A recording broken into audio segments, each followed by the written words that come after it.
questions? Yes, teach you can. All right, coach, series defeat 50. Maybe how would you sum up that ODI series in terms of our performance, the weaknesses, positives, if any? Hugely disappointing. To lose in that manner, I think is what you can accept a loss, but to lose in that manner obviously hurts. And I know it hurts everybody in the change room as well. But it's part of our journey. I think certainly from a coach's point of view, we've gained a lot of information, around personnel we have, around the mindset and the default setting when things aren't going well in terms of a mindset, what sort of frame of mind the players go into. So we've gained valuable information. It's our first 6 ODIs together as a group. The positives, I think the bowling's been really good. Even today, you can see the way we bowled up front in the power play. On another day, we're nicking 4 of those guys off. They played and missed, played and missed, played and missed. So luck hasn't gone away in that aspect. Also, you make your own luck. You make your own luck. Certainly from a bowling point of view, I'm happy with the way the guys are going. Obviously, extras a few too many, but we'll get that right over time. But I think we're building a serious bowling attack, to be honest. That's right. So, coach, in the last series, the batting coach, John Everett, said by the end of the Afghanistan white ball series, there'll be a better understanding of where the players are, and especially that there should be a lot more learning that should have happened, particularly on the batting side.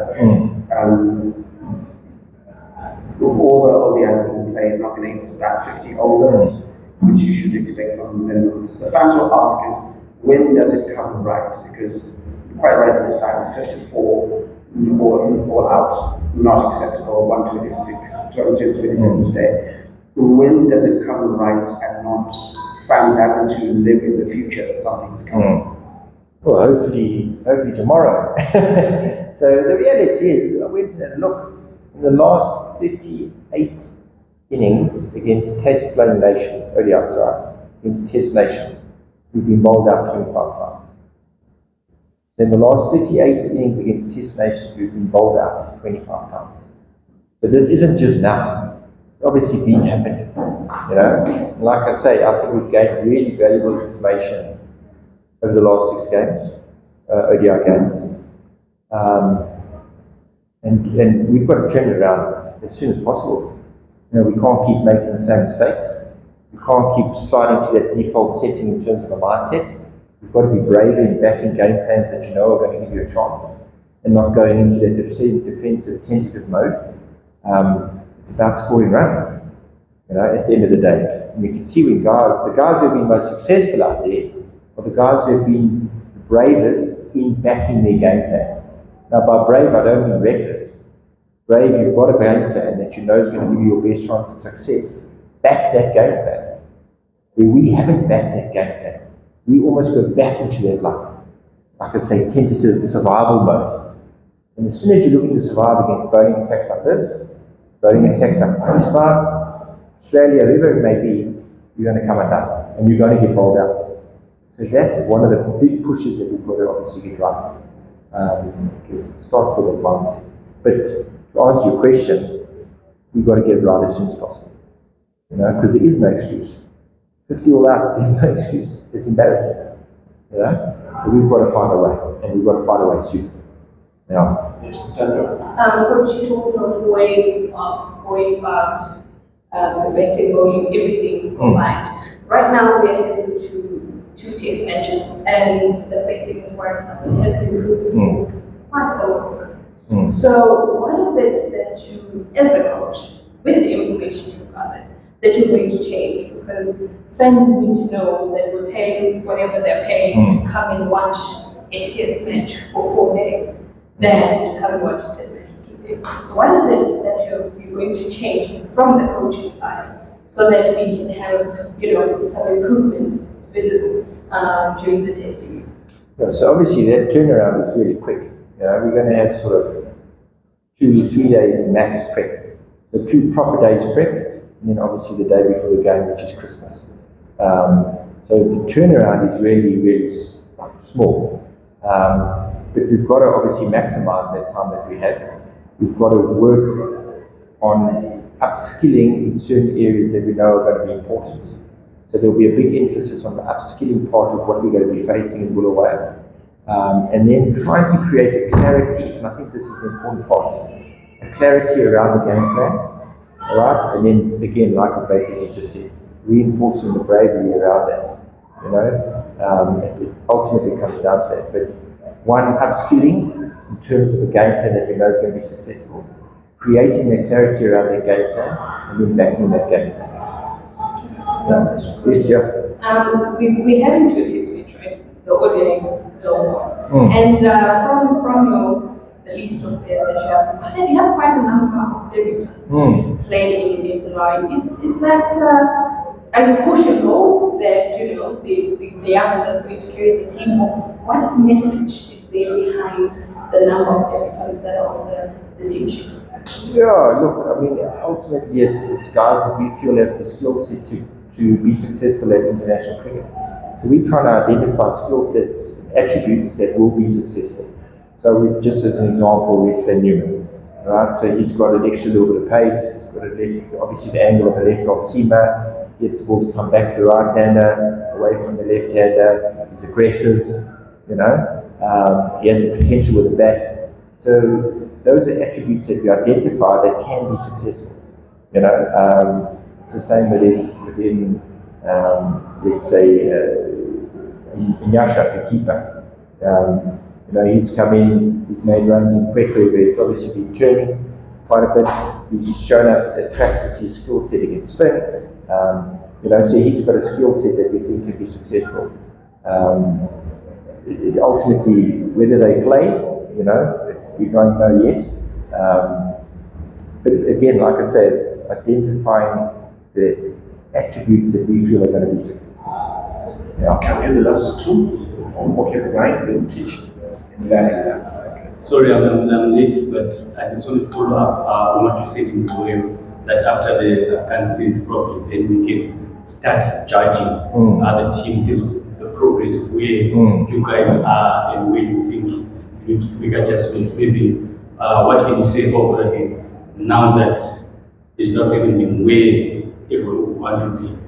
The bowling has just been there, but the batting continues to be the elephant in the room. So the question, sorry? So I'm saying, when we started off in the way against Pakistan, you sort of like the whole nation behind you. Yes. And then you said, no, we must judge you after we played Afghanistan. Yes. So I'm saying there's a progress. What areas do you think guys really need to work on? Because here you did a great job where we thought we put all them. Yeah. But our balance fails to play on that wicket in blue where it was flat day, still we didn't put enough runs and then we lost our wickets to their spinners, that is Pakistan. Yes. Yeah, so I think from this point of view, in terms of the conditions, I think what did us in the first two games was the swing. Yes. You know? But again, like, you can't just allow bowlers to bowl to you. Right, so again, it'll come down to a mindset and then a game plan in terms of how to combat that. Sorry, I lost my English there. All right, so the first two games we just sat. We allowed them to hit their length, swing it both ways, and eventually one's going to have your name on it. Where today we could see, especially with young Ben Curran, the way he used his crease. You know, so came out of the crease, walked at the bowlers. Try to unsettle their leg and not just allow them to bowl to him. So it doesn't mean that the shots he played were going to be any different. He was proactive in the use of his crease and his movements at the crease and trying to create pressure on the bowler. You know, and I think that there you can see an improvement in that. But the two series, we faced two different conditions. We've been found out against spin. We found out against spin today again. You know, where we didn't really back our plans that we had put in place. And then in the first two games, we found out against the moving ball. From a seam point of view, which is disappointing. But like I say, we've got to be more proactive.